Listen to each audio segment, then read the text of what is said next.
Hello, જાગૃત આવાજમાં તમારું સ્વાગત છે. મારું નથી ચિંતન અખાણી. કઈ બ્રાન્ચમાં સેલેરી જોરદાર, એ ઘણા બધા લોકોને ડાઉટ હોય છે. તો આજના વિડીયોમાં હું તમને સમજાવીશ કે કઈ બ્રાન્ચમાં ખતરનાક સેલેરી મળશે. તમે આજથી 10 વર્ષ પછી તમે તમારી જાતને ક્યાં જોઈ રહ્યા છો એના વિશે બેટા હું તમને ડિસ્કસ કરીશ. પણ બેટા આખો વિડીયો જે છે ને પ્રોપર સમજજો. તમે જે સમજાવવાનો પ્રયત્ન કરી રહ્યા છો તો તમને લોકોને એક્ઝેક્ટ આઈડિયા આવી જશે. બિકોઝ માર્કેટમાં તમને ખબર છે, બધા એમ કહેતા હોય છે કે આને જોબ નથી મળી, કોમ્પ્યુટર આઈટીની જોબ જતી રહેશે, આ કેટલા લોકો જોબ વગર ફરી રહ્યા છે, આ 10,000ની નોકરી કરે છે, આના કરતાં તો પ્યુનની નોકરી સારી. આ બધા એક્સ વાય ઝેડ જે તમને લોકોને વાતો મળતી હશે અને સચ્ચાઈ બી છે એની અંદર. કેમ આવું થાય છે એ પણ હું તમને કહીશ. રાઈટ? તો સમજવાનો પ્રયત્ન કરજો. કેમ કે ઘણા બધા પેરેન્ટ્સ આપણે 1 to 1 મળવા આવે છે ને, એટલે એમાં સૌથી મોટો સળગતો સવાલ છે કે સાહેબ કઈ જોરદાર સેલરી મળે. માલ પાણી છે એમાં સાહેબ, આપણે તમારા છોકરાને એમાં મૂકવો છે. રાઈટ? અને બેટા જે તમારે 1 to 1 અમારી સાથે કાઉન્સેલિંગ કરાવવું હોય, free of cost DMRT test કરાવવો હોય તો એના માટે આપણે સેમિનાર રાખેલો છે. અમદાવાદની અંદર 10th મે છે અને સુરતમાં 24th મે સેમિનાર છે. ડિસ્ક્રિપ્શન બોક્સમાં બંનેની વિડીયોની લિંક છે. અમદાવાદ સેમિનાર લિંક અને સુરત સેમિનાર લિંક, એમાં તમે જઈ વિડીયો જોઈ શકો છો. શોર્ટ ટાઈમમાં બેટા એનાથી રજિસ્ટ્રેશન એ ક્લોઝ થશે બિકોઝ હોલ પેક થવા આવ્યો છે. રાઈટ? તો હવે બેટા અહીંયા આગળ તમે કોઈ પણ બ્રાન્ચમાં હો, computer, IT, mechanical, civil, electrical, chemical, power electronics, EC, EI, robotics, rubber, textile, environmental, production, manufacturing, aerospace, automobile, structure, આ બધી બ્રાન્ચ જે છે, આ બધી બ્રાન્ચને એમ જનરલી 2 પાર્ટમાં આપણે ડિવાઈડ કરી શકીએ. 2 પાર્ટ જે ડિવાઈડ કરે બેટા, એક જે છે કોર પાર્ટ. કયું પાર્ટ છે બેટા? Core part. હવે આ કોર પાર્ટ જે છે એમાં કઈ આવશે? કોર પાર્ટ મતલબ કે EC, mechanical, civil, chemical, electrical, production engineering, power electronics, EI, IC, automobile, civil, આ બધી જે બ્રાન્ચ જે છે એને બેટા આપણે કોર પાર્ટ કહીશું. અને બીજો જે પાર્ટ જે છે બેટા એને કહીશું ટેકનોલોજી વાળો part, tech part. Tech part એટલે કે કોમ્પ્યુટર રિલેટેડ બ્રાન્ચ. હવે કોમ્પ્યુટર રિલેટેડ બ્રાન્ચ જે છે એમાં કોમ્પ્યુટર લઈ લો, IT લઈ લો, data science, AIML, cyber security, IoT, જેટલા પણ ICT, જેટલી પણ બ્રાન્ચ જે છે, જે કોમ્પ્યુટર રિલેટેડ બ્રાન્ચ છે એ લોકોને ટેક પાર્ટ તરીકે આપણે લઈએ. બરોબર? બંનેમાં શું સિનારીઓ છે હું તમને સમજાવવાનો પ્રયત્ન કરીશ. બેટા કોર પાર્ટમાં હવે તમારું પ્લેસમેન્ટ જે થાય ને એ પ્લેસમેન્ટ 2 પ્રકારના થાય. ઓન કેમ્પસ તમારે પ્લેસમેન્ટ થાય. બરોબર? એટલે પ્લેસમેન્ટ માટે પહેલા આપણે 2 પાર્ટનું તમને લોકોને સમજાવવાનો પ્રયત્ન કરું, તમને લોકોને આઈડિયા આવશે. 2 પ્રકારની કોલેજ હોય આપણા ગુજરાતમાં બેટા. 2 પ્રકારની કોલેજ છે. એક સ્ટ્રોંગ કોલેજ છે અને એક બીજી વીક કોલેજ કહી શકીએ આપણે. વીક કોલેજ મતલબ કે જેમાં પ્લેસમેન્ટ ઓછું હોય. બરોબર છે? Weak college. અહીંયા પણ બેટા આપણે કરી લઈએ. અહીંયા પણ સ્ટ્રોંગ કોલેજ છે, ધ્યાનથી સમજજો. અને અહીંયા બેટા વીક કોલેજને પણ નામ આપી દઉં છું. સ્ટ્રોંગ કોલેજ ઇન સેન્સ કેવી રીતે કે જેમાં પ્લેસમેન્ટ આવતું હોય ઓન કેમ્પસ. બેટા એટલે કોઈ પણ તમારી જગ્યાએ કોઈ પણ તમારે જોબ લેવી હોય તો 2 પ્રકારથી તમે બેટા જોબ લઈ શકો. એક જે છે બેટા આપણે ઓન કેમ્પસ જોબ કહીએ બેટા, ઓન કેમ્પસ જોબ. અને બીજું જે છે ઓફ કેમ્પસ જોબ. બરોબર છે? Of campus job. હવે અહીંયા આગળ જે વીક કોલેજ છે એમાં બી આપણે લખી નાખીએ ઓન કેમ્પસ જોબ, બરોબર, ઓફ કેમ્પસ જોબ. ક્લિયર? અહીંયા પણ બેટા સ્ટ્રોંગ ને વીક લખી નાખવું છે. એમાં ઓન કેમ્પસ અને ઓફ કેમ્પસ. અહીંયા બેટા પણ ઓન કેમ્પસ અને ઓફ કેમ્પસ. રાઈટ? વીક કોલેજમાં તમને લોકોને આ બંને વસ્તુ જે છે એ તમને સમજાવવાનો પ્રયત્ન કરીશ. ઓન કેમ્પસ જોબનો મતલબ એવો છે કે કોઈ કંપની તમારી કોલેજમાં આવી, તમને ઇન્ટરવ્યુ લીધું, તમને જોબ આપી, એને કહેવાય on campus job. Of campus job મતલબ કે કંપની તમારી કોલેજમાં નથી આવી, બટ તમે લોકો બહાર જઈને એપ્લાય કરી રહ્યા છો કોઈ કંપનીમાં, કાં તો કોઈ કંપનીમાં વેકેન્સી આવી અને તમે તમારી રીતે જોબ શોધી રહ્યા છો. આમાં તમને કોલેજનો કોઈ રોલ નથી. એવી જોબ જે છે બેટા એને ઓફ કેમ્પસ જોબ કહેવાય. બેટા આપણે કોર પાર્ટની વાત કરશું. કોર પાર્ટ તો જે લોકો બેટા ઓન કેમ્પસ જોબ વાળા છે, મતલબ કે તમારી સ્ટ્રોંગ કોલેજ છે. કોર પાર્ટ મતલબ મેં અગેન કહું છું બેટા, મિકેનિકલ છે, સિવિલ છે, ઇલેક્ટ્રિકલ છે, કેમિકલ છે, એન્વાયરમેન્ટલ છે, સિવિલ છે, ઓટોમોબાઈલ છે, રબર છે, ટેક્સટાઇલ છે, પાવર ઇલેક્ટ્રોનિક્સ છે, EI છે, IC છે, XYZ કોર બ્રાન્ચ જે છે અને તમારી કોલેજ જો બેટા સ્ટ્રોંગ છે તો ઓન કેમ્પસ તમારું પ્લેસમેન્ટ થવાના ચાન્સીસ હાઈ છે, વેરી મચ હાઈ. અને તમારી ઓફ કેમ્પસમાં જવાની જરૂર નહીં પડે.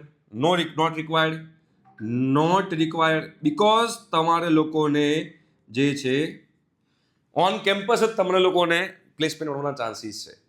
બેટા અહીંયા આગળ કોર પાર્ટમાં તમારી વીક કોલેજ છે તો ઓન કેમ્પસમાં ઓલમોસ્ટ 0 પ્લેસમેન્ટ છે. ઓલમોસ્ટ ઝીરો પ્લેસમેન્ટ છે. મતલબ કે core mechanical, civil, EC, electrical, IC એ બધી બ્રાન્ચની વાત કરી રહ્યો છું. તમારી વીક કોલેજ હોય તો ઓલમોસ્ટ ઝીરો પ્લેસમેન્ટ છે. એટલે તમારે ઓફ કેમ્પસ છે એ મોસ્ટ રિક્વાયર્ડ છે. મોસ્ટ રિક્વાયર્ડ, આના વગર નહીં ચાલે. પહેલા હું કોર બ્રાન્ચની બેટા વાત કરી રહ્યો, તમે ધ્યાનથી સમજજો. હવે બેટા ધારો કે તમારી સ્ટ્રોંગ કોલેજ છે. હવે સ્ટ્રોંગ કોલેજનો વિદ્યાર્થી કોલેજમાં ગયા પછી તમારું કામ પતી જતું નથી. તમારે તમારી સ્કિલ પર ફોકસ તો કરવું જ પડશે. તમારે નવું શીખવું પડશે, કન્સેપ્ચ્યુઅલી શીખવું પડશે. તમારા લોકો બેટા એપ્ટિટ્યૂડમાં સ્ટ્રોંગ રહેવું પડશે. તમારે એક કોલેજની અંદર રિઝલ્ટ જે છે મેન્ટેન કરવું પડશે. અને પછી તમારે ઓન કેમ્પસમાં જો તમારું પ્લેસમેન્ટ થાય તો અહીંયા આગળ તમારે બેટા 3 લાખ રૂપિયાથી લઈને 12 લાખ રૂપિયા સુધીનું તમને લોકોને પેકેજ મળી શકે પર યર. બરોબર, પેકેજ મળી શકે પર યર.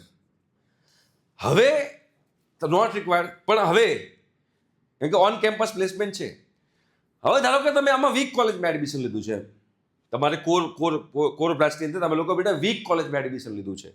તો તમારે ઓન કેમ્પસ તો ઓલમોસ્ટ ઝીરો જ પ્લેસમેન્ટ છે અને ઓફ કેમ્પસ મોસ્ટ રિક્વાયર્ડ છે. બટ આ ઓફ કેમ્પસની અંદર કોર બ્રાન્ચમાં જોબ લેવીને એ very very very difficult. Core બ્રાન્ચમાં તમારે જો વીક કોલેજ હશે તો તમારે કોલેજમાં તો પ્લેસમેન્ટ નહીં જ થાય. અને ઓફ કેમ્પસ તમે મિકેનિકલમાં હો ને ઓફ કેમ્પસ જોબ લેવા જવી એટલે રેલાઈ જાય. મિકેનિકલ, સિવિલ, ઇલેક્ટ્રિકલ, કેમિકલ આ બધી બ્રાન્ચમાં ઓફ કેમ્પસમાં અને મળે ને તો પણ એ તમને જે સેલરી મળે ને એ સેલરી મળે કેવી ખબર છે? 10 થી લઈને 15,000 રૂપિયા પર મંથથી સ્ટાર્ટિંગ થાય. 10 થી લઈને 15,000 રૂપિયા પર મંથથી. હવે ફોર એક્ઝામ્પલ તમે આ વ્યક્તિને મળ્યા હો તો તમને લાગે કે મિકેનિકલમાં જોબ જ ના કરાય, પણ તમે જો આ વ્યક્તિને મળ્યા હોય તો તમને લાગે કે મિકેનિકલમાં જોબ કરાય. એટલે કોર બ્રાન્ચ જે છે, કોર બ્રાન્ચની અંદર તમારે લોકોને કોલેજ સ્ટ્રોંગ હોવી મસ્ટ છે. જો કોલેજ સ્ટ્રોંગ નથી મળતી તો જો કોલેજ સ્ટ્રોંગ ના મળતી હોય તો તમારે ઓફ કેમ્પસ ના મળતી હોય તો તમારે પછી એક્સ્ટ્રા આગળ સ્ટડી કરવાની તૈયારી રાખવાની. ગેટ એક્ઝામની તૈયારી, કેટ એક્ઝામની તૈયારી, યા તો જીપીએસસી યા તો યુપીએસસી એ પ્રકારની જે કોમ્પિટિટિવ એક્ઝામ છે એની તમારે તૈયારી કરવી પડશે. એવા વિદ્યાર્થીઓ કે જેને આ કોઈ ગેટની તૈયારી નથી કરવી, જીપીએસસી યુપીએસસી કશાની તૈયારી નથી કરવી અને કોલેજ પણ વીક છે અને બ્રાન્ચ બી કોર છે, એવા એન્જિનિયરિંગ સ્ટુડન્ટ્સ માર્કેટમાં ફરતા હશે જોબ વગરના.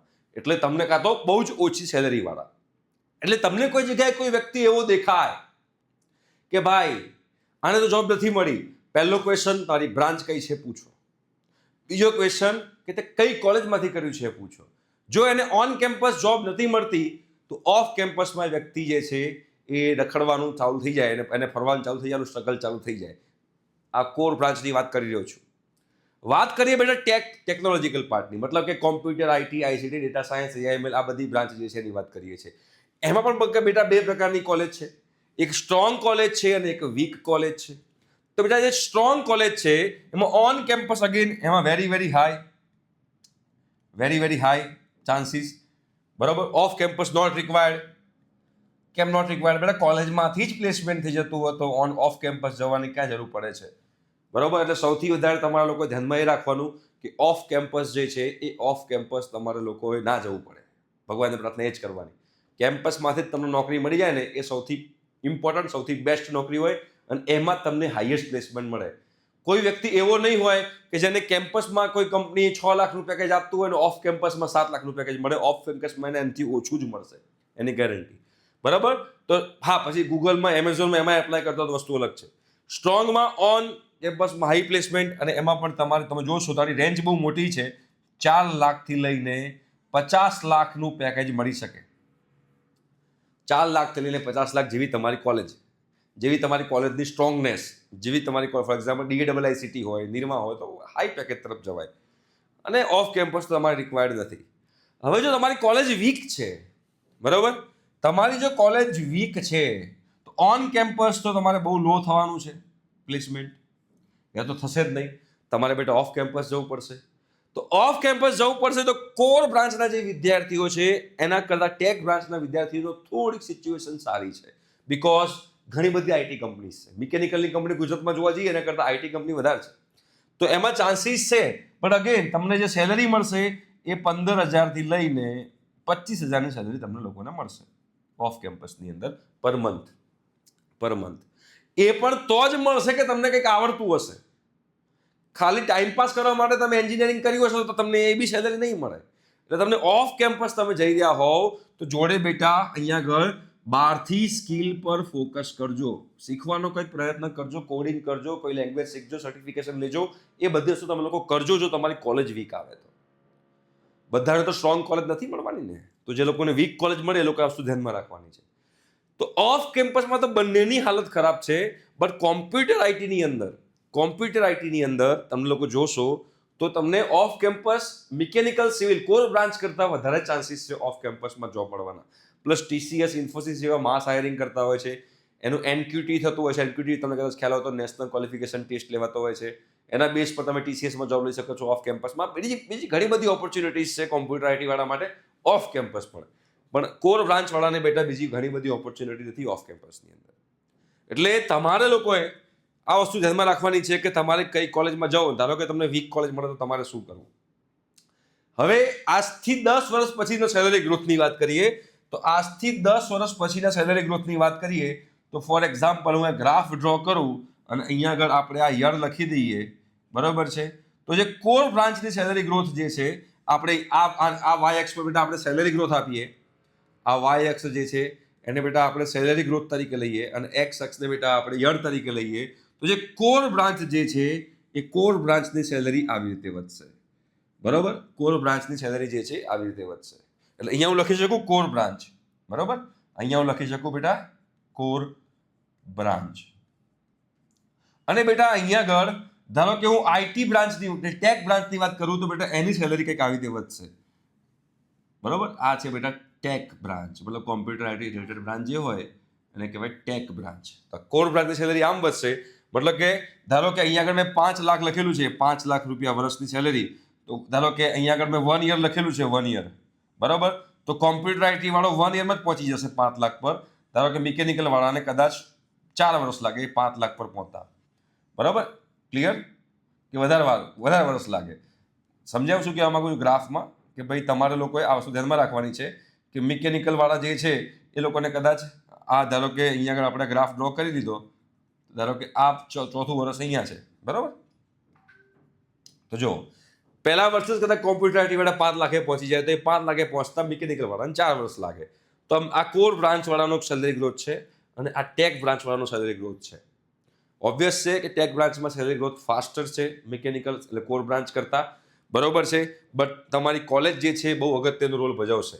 અને ઘણા બધા સ્ટુડન્ટ જે આ પોર્શનવાળા છે, ધારો કે કોઈ મિકેનિકલ, સિવિલ, ઇલેક્ટ્રિકલ, કેમિકલ જેવી કોર બ્રાન્ચ લીધી અને કોર બ્રાન્ચ લીધા પછી વીક કોલેજમાં ગયા તો પછી એ લોકો શું કરતા હોય છે ખબર છે, એમની ફિલ્ડ સ્વિચ કરતા હોય છે. એટલે કે કોમ્પ્યુટર આઈટી બહારથી શીખી લે છે અને પછી ટેક કંપનીમાં જોબ લઈ લે છે. મિકેનિકલ વાળો બી કોમ્પ્યુટર આઈટીમાં જઈ શકે, જોબ કરી શકે. સિવિલ વાળો પણ કોમ્પ્યુટર આઈટીમાં જઈ શકે જો એને કોડિંગ આવડતું હોય તો. તમને કોડિંગ શીખવું પડે. એટલે ઘણા બધા છોકરાઓ અહીંથી સ્વિચ કરતા હોય છે કે ભાઈ હવે અમારો મેળ નથી પડતો તો તકલીફ છે. ઓબ્વિયસલી સેલરી કોનામાં વધારે છે? કોમ્પ્યુટર આઈટીમાં વધારે છે. પણ માર્કેટમાં તમને જે દેખાઈ રહ્યા છે કે જે 15,000 સેલરી વાળા છે કે 10,000 સેલરી વાળા છે એમનું બેકગ્રાઉન્ડ ચેક કરશો તો 110% એ વીક કોલેજમાંથી પાસ આઉટ હશે. 110% એ વીક કોલેજમાંથી પાસ આઉટ હશે અને એમને ઓન કેમ્પસ જોબ ના મળી હોય, ઓફ કેમ્પસમાંથી લીધી હોય તો જ એમની સેલરી ડાઉન હોય. બાકી એમની સેલરી કોઈ દિવસ ડાઉન હોય નહીં. બાકી મારા નજરમાં જે લોકોને ઓન કેમ્પસ જોબ મળી છે એ લોકો અત્યારે કોઈ બી બ્રાન્ચના વિદ્યાર્થીઓ હોય એ બધા આગળ જ છે, રાઈટ. પણ હા, અગેન કહું છું સેલરી ગ્રોથ કોમ્પ્યુટર આઈટીનો વધારે છે કોર બ્રાન્ચ કરતા. એનો મતલબ એવો નથી કોર બ્રાન્ચ ખરાબ છે, બટ આ છે રિયાલિટી અત્યારની, તો એ આપણે એક્સેપ્ટ કરવાની છે, રાઈટ. આઈ હોપ સો કે તમને બધું ક્લિયર થયું હશે. Thank you so much. By.